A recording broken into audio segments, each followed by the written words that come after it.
What's up, everybody? Welcome to TeslaFix. Of course, talking about Tesla all the time, you don't get any rest because Tesla uploaded a super interesting video about a certain machine that is very, very interesting. I'm talking, of course, about the bot. And as you know, on my channel, when we have to talk about the bot, there's one person you have to get on the show, and that's, of course, Scott Walter. Scott, say hello to the audience, and then we just do the deep dive immediately because it's so crazy what's happening. I was so excited seeing the video, but the audience will see that in a minute. So yeah, hello, Jan, and we are actually in the same time zone, believe it or not. Yes. Not quite in the same country, but very, very close. I could hop over the border right now. It's not which far. Rumors are having that you will on Saturday. So yes, yes, we're going to be coming very close. For a second there, I thought you were talking about me when you said the machine, because that was my nickname in high school when I was running cross country. They used to call me the machine. So yeah, you are the machine. Nobody knows. Nobody knows. But no, of course, we're talking about Tesla Bot. And yeah, it dropped while I'm over here in Switzerland. And I'm spending this week in Zurich, and you're going to be coming to yes, exactly. Grüezi. You're going to be coming to visit me at the Weihnachtsmarkt in Zurich on Saturday. I already live streamed from there. Of course, when everything dropped, I was asleep, and I wake up only to find out that everyone was live streaming. It's like, where are you? Because Tesla has just shown an incredible new video. So my morning was spent looking at this video and then being on several different live streams. One while on the train, another one in front of the Opera House, right where the Weihnachtsmarkt is in Zurich. And only to find out that a lot of other people who are in Zurich saw the live stream and said, wow, great, cool. He's here. So you have until Saturday, Sunday to come down to the Weihnachtsmarkt. Let me know if you're there and we can say hi. The meet and greet with Scott Walter and me will be in Zurich at the Weihnachtsmarkt if anyone is there. On Saturday. Do we have a time yet? Around 3 p.m. or something like this. Could be a good time for me. Yeah, it's going to be fun. We're going to do also a deep dive into everything here. But right now we're going to go through the nitty-gritty stuff. The fast things, the first impressions we have. Of course, you already analyzed. You have to. As a robotics specialist, you always have to do that. Scott, I think we should deep dive into this and let's see what's happening. So I'm going to pull up the video and you can comment on what we are seeing. Maybe you can talk also about the iterations of the bot and then go into the sauce. Right. And of course, the first thing they let us know here is that there are multiple generations. So we were seeing what was kind of Bumblebee, which is Gen 0, if you want to call it that, the development platform. And then they and that was shown a little over a year ago. Yeah. So that was a year after the first AI day. So it hasn't even been 2 years. And from that, they learned enough lessons to move into the Gen 1 platform to really start putting their actuator designs to use, because the first one was built not with Tesla actuators, but with off the shelf. And now they were building their own. And then it was mentioned, we've seen this thing walking around in May. Elon said something about that in November, we'll have the first Tesla bot with the Tesla designed actuators. And we're all scratching our heads thinking, wait a minute, we thought these are the Tesla designed actuators. And these were probably the prototypes of the design, but not the final fixed version. And so we kind of knew maybe something was coming, but we just weren't sure when.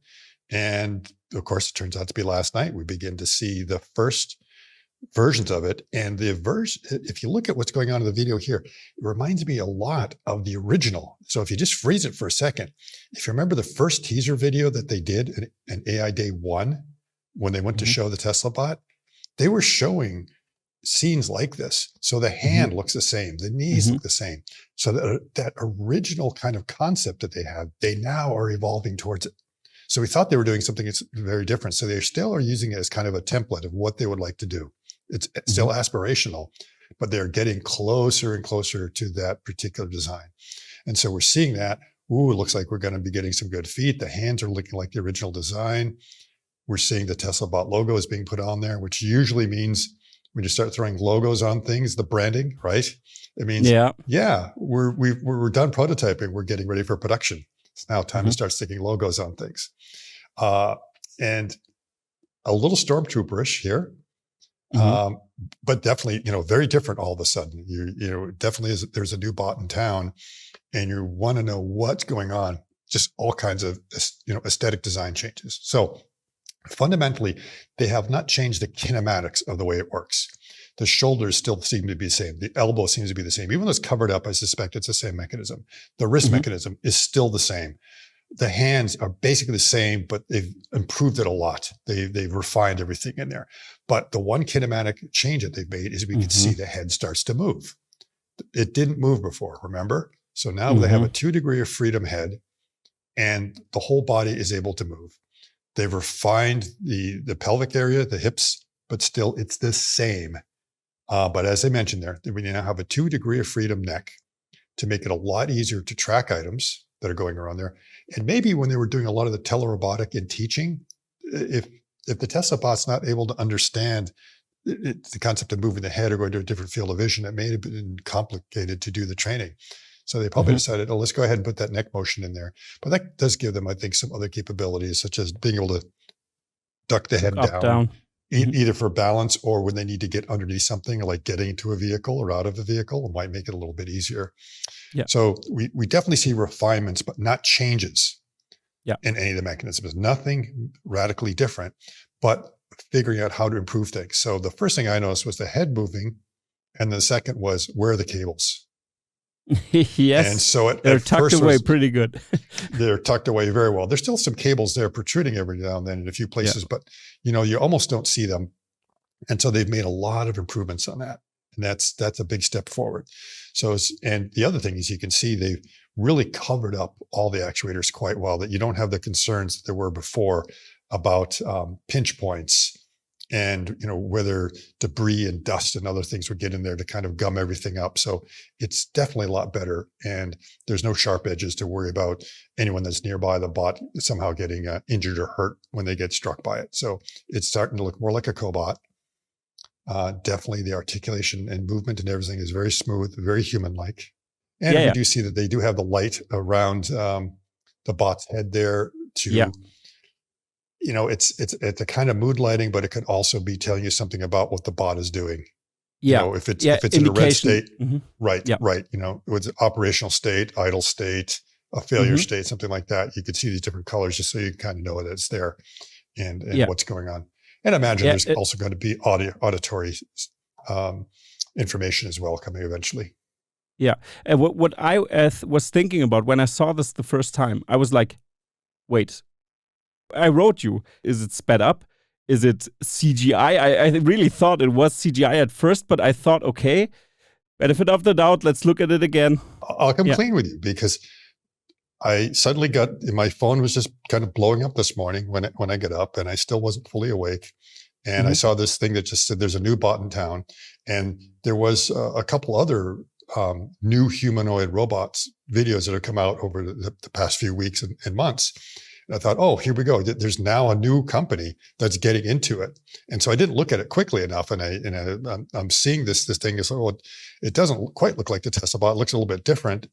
And then I was saying, well, wait a minute. Then I saw, the walking scene there. And for a second I thought, oh, wait a minute. Is this like a spoof video that someone put together?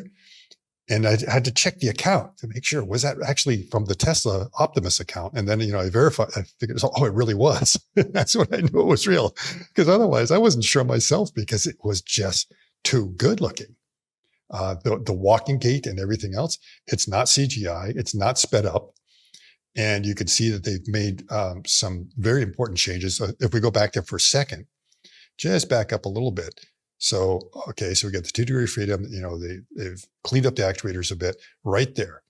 Actuators, integrated electronics, and harnessing. That was something I was hoping they would do to clean up the cabling, is to actually have a lot of the harnessing that you would need to be able to bring power from one actuator to another done more internally, integrated into it. That's nice.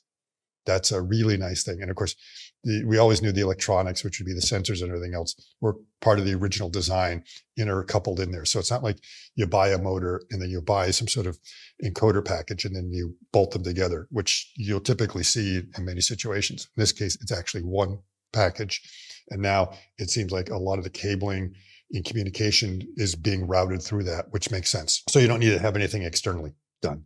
So that's something I was hoping they would do. And it looks like that's what they've chosen as a way of being able to make the design cleaner. They may have also done some things to take the the actuators, and rather than stacking them together, figure out how to sort of make a dual actuator when they want it. And now the walking gait is gray here. So we will notice when it goes along, you can see the heel toe, heel toe, heel toe. You notice that it's no longer flat-footed when it goes on down there, and we get a nice close-up right there. So stop right now. Yes, we have the sensing of the torque and the force pressure sensing probably along the bottom. And we had indications that they were going to be doing that because we saw some pictures early on of something there, but we were kind of surprised when they didn't implement it. And now this is looking a lot closer to what was some of the prototypes that we were seeing in some other videos that never made it into the actual Optimus Bot that was walking around. So now they've got it coupled in here. We can sort of see the wire that's snaking on down along there to get in there to be able to record the information. And with the force torque sensing, that means their balance and everything can be radically improved. You'll have a really good idea of where your foot is going down, where the center of pressure is, what you need to do to maintain balance, and also get an idea of what the surface is like to be able to respond correctly to the surface without falling over. So the other big thing we'll notice is the heel strikes. So it doesn't come down flat like it used to, like this. It's coming down with its heel first and then angling on over like that, which is what we normally do. And then when it comes off, it does what we call a toe off. So the toe stays stuck and then it kind of bounces up like that. Now, when it does that, there's probably some sort of flexion in there of some sort. Imagine, some like a spring of some sort or some other, maybe just a flat piece of metal or plastic or carbon fiber that will just flex and then straighten back out after you do it. So that's why you have the articulation there. So you notice it says articulated toe sections. And articulated just means it's able to bend. It doesn't mean it's actuated. So don't confuse the two. Articulated just means there's a hinge there. Actuated means there's a hinge there that you have something driving it or moving it. So they have not put another little servo or anything like that down in there. That's just doing it to natural sort of flexion of the foot as it's able to spring off of that. And that's helping the overall gait. That kind of movement, as you can see, is giving you a 30% boost in the walk speed. And I suspect they're doing that without any additional power requirements to do it. So they're walking faster without having to waste more energy. So that's an incredible boost. The other way they're probably able to walk faster is not just with that gait, but they've reduced the mass. Mm-hmm. And I think it comes up in a frame or two here. They talk about there being a 10 kilogram diet. Okay. Yeah. So that's what I kind of wonder is everyone's going to wonder weight loss and was that a keto diet that they went on? What was it? we want to know how did it lose 10 kilograms? Who doesn't want to lose 10 kilograms? 10 without sacrificing performance. Exactly. And a lot of that came in is that it looks like some of the components that used to be metallic, aluminum, seem like they're made out of a different material now. The suspicion is some type of plastic, a polyurethane or something like that. It's going to have to be something that, say, is pretty strong. You don't want to have a whole lot of flexibility in there. It can have some, because the whole idea is the system is designed to be compliant anyways. The control system is able to deal with that. So you don't need extreme rigidity like in a typical industrial robot. But it's not going to be something exotic. It's clearly not going to be titanium, because that's probably going to have a certain amount of mass anyways, even though you could make it, you don't need a whole lot of it to get the strength that you want. It could be some kind of plastic, but it's not going to be carbon fiber, because that's just going to be difficult to make, because they want to be able to produce these for low cost. So my only concern is that I think it can take the overall stress going through that section to be able to support the Optimus Bot. I'm just concerned about, the hinge points that you have there, and you've got a couple of hinge points. You're going to need something that's going to have a lot of wear and tear. And so, if we freeze that like right about there and look where the servos are attached, they're going through there. And that means you need to bulk up or make sure whatever the material you have in there is really quite hardened and strong to be able to resist that. It's not that it's a lot of force. It's that you have a lot of cycles going on there. And so over time, you can start to get failure, you can start to get fatigue, or you can start to see that the hole that would be going through there is going to start to warp a little bit, and it's no longer going to be concentric. You're going to start getting a little bit of lickable shape out of their thing. So that's my concern, or kind of wondering how it's doing it. It was brought up by Larry Goldberg. He guessed today, says, well, maybe they're using magnesium instead of aluminum to lighten it. And it's like, that might be one way, and it is pretty strong, a little bit more expensive. But then maybe they would coat it. And part of the reason we don't think it's metallic is that we don't really think they want to have to go through a coating step. That's an additional process you have to do, additional costs. The only reason you would coat it is if there's like some extreme reason you'd want to do it. So some guessing on what that is, but the suspicion is that's where they lost a lot of weight there, and up in the arms and everywhere else. They've found a way to get rid of these aluminum sections and replace them with something else that, if it is plastic, will be really quick and easy to manufacture and reproduce these things. It's just injection molding and just popping them out. Yeah. One thing I wanted to also add here, because we've talked about that the last episode that we were going into this, that of course Tesla with the bot will take the lowest hanging fruit at first. Mm-hmm. That was of course the Bumblebee, and then they iterated, and now it gets more and more complex. It gets more and more rounded. Or not complex, simplified in that sense, but yeah, polished more, if this makes sense. Also with the cabling and the getting rid of the problems. Getting refined. And at first the foot was totally static, and they tested it. Also, I'm especially referring here to the walking speed, because the walking speed, the low-hanging fruit is just do it very slow. And then we have time to process everything. Then we have time for balancing. We have time for the actuators to work. And if that works, can we ramp them up? And now they ramped them up, and now they improved. That's just what I wanted to say, that because people were criticizing Tesla for going with the low-hanging fruit, or having a robot that's a little bit slow. Not in the robot community, of course. People know what was happening there, but overall, the public said, "Oh, it's not. It does. Where's the backflip?" and stuff like this. And I think they called it like their development platform. So that was the whole idea to learn. So Bumblebee was taking off-the-shelf components and figuring out how to do it to get it as close to the initial concept they had. And in the initial concept, it looked like they had 6 degree of freedom hands, which we talked about. It had the movement in the neck, and then when Bumblebee came out, they decided we don't need the movement in the neck. They took that out. They still had the 6 degree of freedom hand, which meant they had only 2 degrees of freedom at the wrist. And they discovered, that's not a good idea. So then when they came to the next generation platform, they changed things up quite a bit. So they had like a similar kind of shoulder design as Bumblebee. And they had some ideas on how they wanted to actuate the elbow for Bumblebee, but they came up with a different way of doing it. So they didn't have a rotary joint directly in the elbow. They had a rotary joint up here, and then they had a linkage come down and do the movement. Now they changed that linkage to an actual linear actuator. So they little refinement there in Bumblebee. But the wrist design, they completely changed. They learned a few things from Bumblebee, changed that completely, came up with something new.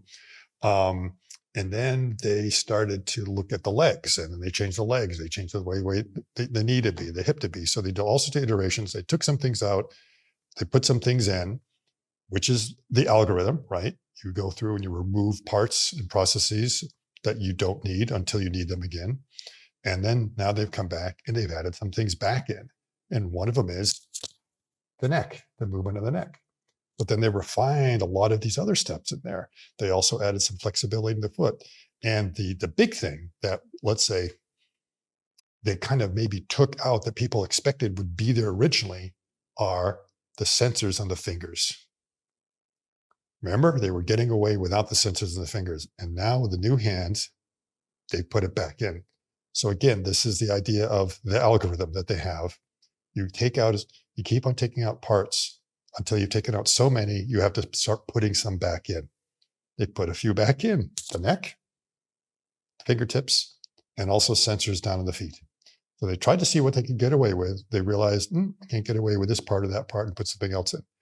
That movement there with the squat is really impressive because it does show full body movement and awareness.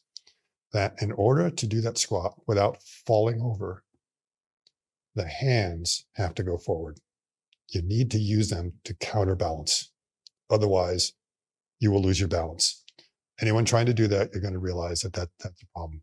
So that means it has a very good sense of where its center of gravity is. And a lot of that's coming from the sensors on its feet. It's going to be able to kind of pick up or notice that the center of pressure on its feet is adjusting a little bit, is moving. If it's moving the wrong way, it knows the trick and what it has to do to try to get that center of pressure forward again so it doesn't flip right on over. And that's something that's very important with these control systems, that they're being able to be that adaptive and understand themselves. And my suspicion is it's just a really good neural network that's going through understanding exactly how to do that kind of movement. Now here, the hands, we've seen that there's some improvements in the hands. The hands have always been 11 degrees of freedom. And I don't want to confuse 11 degrees of freedom with how many actuators they have. So there's already 6 actuators, 2 for the thumbs, 1 for each finger. And the fingers have 2 knuckles.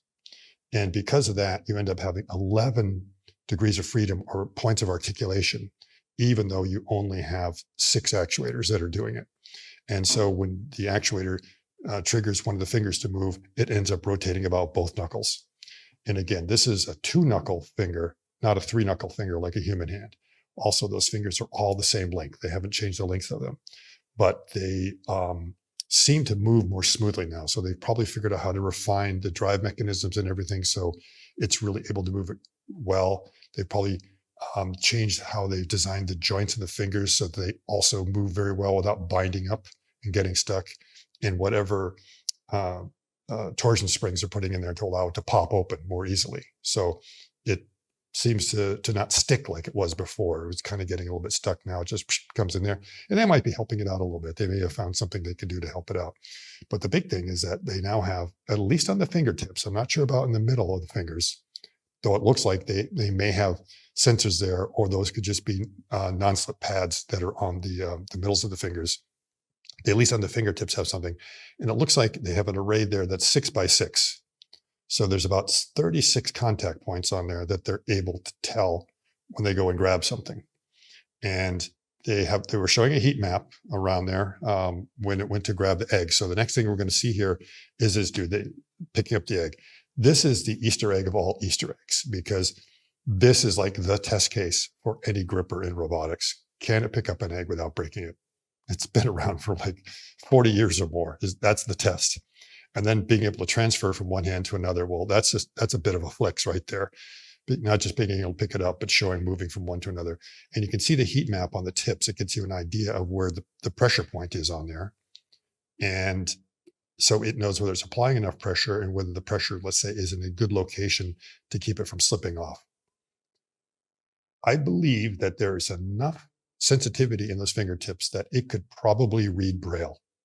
It would be able to go through and have just enough to pick up a couple of the bumps when you would attempt to go and read Braille. And I'm sure if it moved across. So that means it will start to be able to do tasks that had greater dexterity than we expected before. And, you know, one of them that everyone says, what about folding laundry? Maybe. So, you know, Tesla Boom Boom Mama, she's complaining about, you know, wanting to do the ironing and the laundry. And I consoled her today and said, yeah, okay, you can finally do that. Don't worry. It looks like they probably have that capability. Now, part of the reason I can be really confident with that is that Elon even said that they believe very soon it will be able to thread a needle. No way. Yes. If that happens, yes. I'm falling out of my chair right now. That's crazy. That's just crazy. Now, I'm not sure about sewing. Okay, that's a big step. But if it could just thread a needle. Yeah, okay. Yeah. If we isolate this task, it could work when they have a nice high fidelity in the cameras to really see the thread at least, and that's also difficult enough. But of course it could be possible.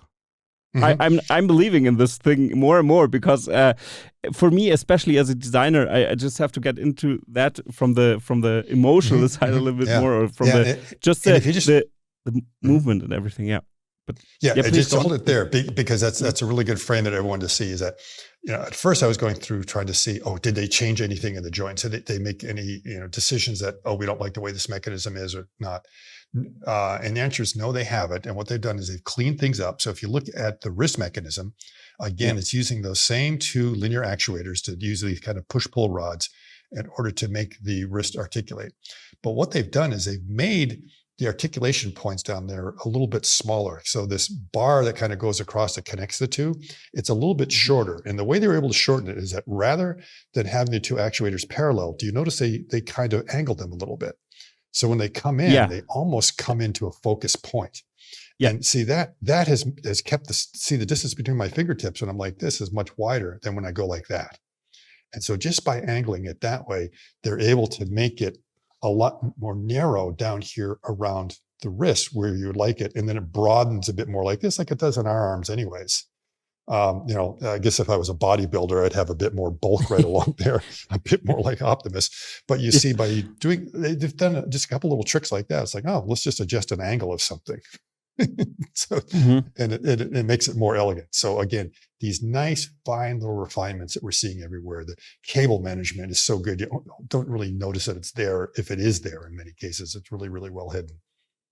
So that I understand it. You've seen. You mean the left arm in that sense that you see that the actuator on top is more angled towards the back of the hand, and the other one is more angled towards the front of the hand, so it can do this kind of movement. But if you see how it's mounted, I mean, when the hand is actually straight, you will see those two actuators are actually angled like this. So the original design, they were mounted just like straight. That. And so because they were straight, that meant the distance of my fingertips is very wide.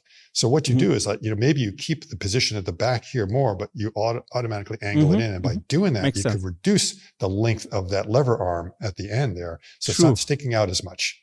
And that means if they decide that they want to cover that up eventually, it'll be a lot easier to put some sort of, silicone soft fabric covering over it, like what they've done elsewhere. Yeah, it's also for safety as well. If you go near a bot, it has to be kind of soft. You know that as a robotics expert as well, working in the or also improving machines. Those KUKA robots, for example, of course they are very dangerous. They need to be in a cage, but this one is a little bit slower. But still, if the strength gets better, the grip gets better, and everything else, this could potentially kind of. On one side, you could cut something away from the bot, or the bot could maybe hurt you. I don't know if that's even possible in that stage, but still. When things stick out, they just snag on things. They just get caught on things a lot of times. Yes. So a lot of times, if you can make things in a little bit tighter, it's a little bit better. And then if it's a lot easier to be able to cover it up. So there'll be dust covers on there as necessary, as well as provide protection from anyone that's around there. So it's probably pretty close to getting some sort of cobotic certification. Maybe there's going to be a pinch point here or there that will raise some eyebrows that they want to get taken care of. But again, I think there will be ways of coming up with covers for just about everything that's there. Yeah, absolutely. It's so elegant. This thing is so elegant. That's my description. And I wanted to go into the design for 1 second, but the frame was too perfect to not comment on that. That's why, I just wanted to say that this thing, I couldn't believe it actually when I saw it because of that. It's so polished. The movements also are so good. The speed improvements was totally unexpected for me because I thought they needed more time to do stuff like this, but not at Tesla. Obviously, their company culture is so crazy in that sense that they are so good at improving stuff so fast. And they must have the best of the best in robotics to achieve something like this in that short amount of time. Think about it, how fast the developments were. That's ridiculously crazy. It's really good designers. Astonishing. Yeah, absolutely. They have the designers that are able to come in and refine a design after the fact so well. It's unbelievable. And plus, I'm sure they're doing a lot of sophisticated computer modeling of some of these design elements to make sure that they have the strength and meet all the requirements they need. And they're able to do it on seems to be a pretty small budget. They're not spending the amount of R&D on this that you would expect because they have all the resources, a lot of the knowledge, and they move really fast. And again, you're seeing how quickly the bot's able to learn. And I think John Gibbs told me that, or I think he tweeted something out that someone told him from Tesla that the amount that the bot has learned in the last 18 months, it's going to learn way more in the next 18 months. It's just going to be it's this S curve exponential. going up. Yeah, So if you think it's improved a lot, just wait till you see the next 18 months, what's going to be going on. It's going to be so much crazy. faster. It will be able to do lots and lots of tasks. Yeah. And also this scene was pretty impressive here of course, with walking by the Cybertrucks. And that's something I wanted to comment here for 1 second from my perspective as well, from the design perspective, talking about this light bar we see. Because I think here the grand vision kind of comes together now of Elon's vision that he has about everything. I mean, I have a special person on my channel that I'm gonna upload on Sunday. It will be a surprise, but somebody who's a little bit more critical on everything there. And I won't mention who, but let's see who it is.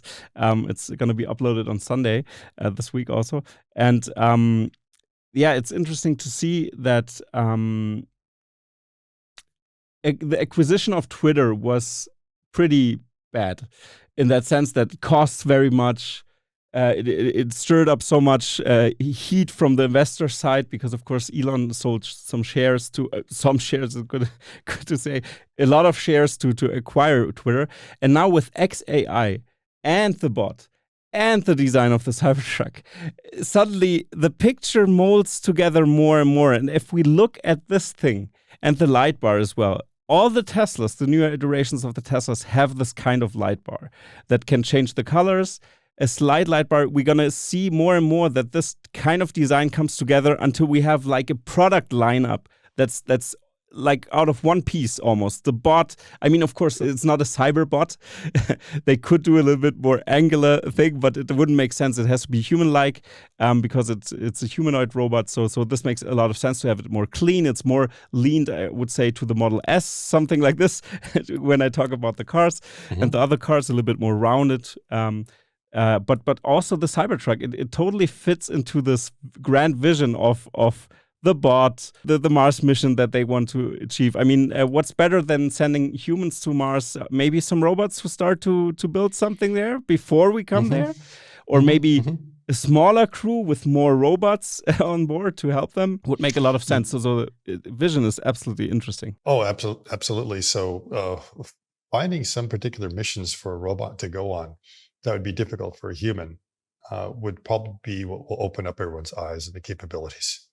Yeah. When you realize it's not a simple little probe that's being sent there that drives around, takes a couple of samples autonomously based on some program or commands that are coming from mission control, but it's out there autonomously doing something. You just kind of give it a task and then it just goes ahead and figures out how to do it. And if it does it in a very harsh environment, then I think people realize that, wow, the bots are for real.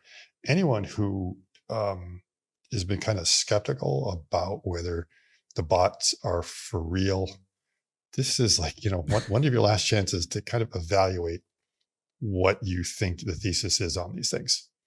You see, it's evolved very quickly within Tesla, and Tesla is not the only player out there. There's a lot of others. And Tesla just leapfrogged everyone else right now. So you could say it was a pretty close horse race, but they may have just lapped the field. Yeah. Because everyone's been trying to copy and say, look, we're kind of the same as a Tesla bot. We can walk just like they can, plotting, doing everything else. And, still that's amazing that a lot of those other companies were able to duplicate that in less than a year, 9 months or something like that in some cases. So that's pretty good. But now they realize that, oops, there's another big leap forward we have to do to go ahead. So it's going to be interesting. The next year is going to be shaping up as a rather interesting year for technology and changes that are going to happen. So we've seen major changes in AI, and we're also seeing major changes in the robotics field. And with the two of them come together, that's how these things take off, as Tony Seba has always talked about. Convergence of S-curves coming together just does some crazy things. So now the bots are possible, and everyone is working on these better designs Tesla's not the only one. You know, a couple of others have also mentioned they came up with their own sort of designs for the actuators. Yeah. So let's see what the next year brings. Absolutely, absolutely. So Scott, thank you very much for this great overall deep dive, or kind of deep dive. More explanation on the bot is cool. I think the dancing also is a nice nugget for the end. I've shown that while you talked a little bit about that. It dances exactly like I do. That's about how I dance. The robotic version, a little bit. Engineering dance. That's engineering dance, kind of. Yeah, of course. Exactly.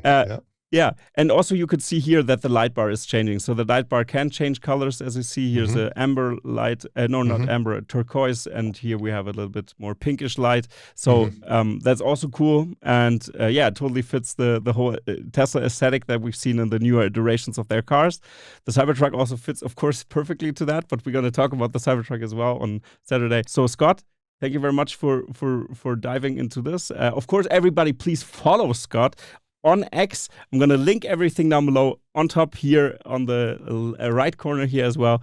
And thanks for doing this, Scott. And I would say see you soon. Thank you, Jan. And then I'm going to have a special about Cybertruck and the bot, of course, in Zurich. So I'm looking forward to That's this. right. Looking forward to it also on Saturday. See you then. And one more thing for the audience here. If you have anything, a question, write it down below. We're going to answer that. What do you think will be next? XAI finally coming together with the bot? Write it down in the comments below what you think. Scott, I think there's only one last thing we can say to the audience. That's goodbye, everybody. Yeah, bis gleich.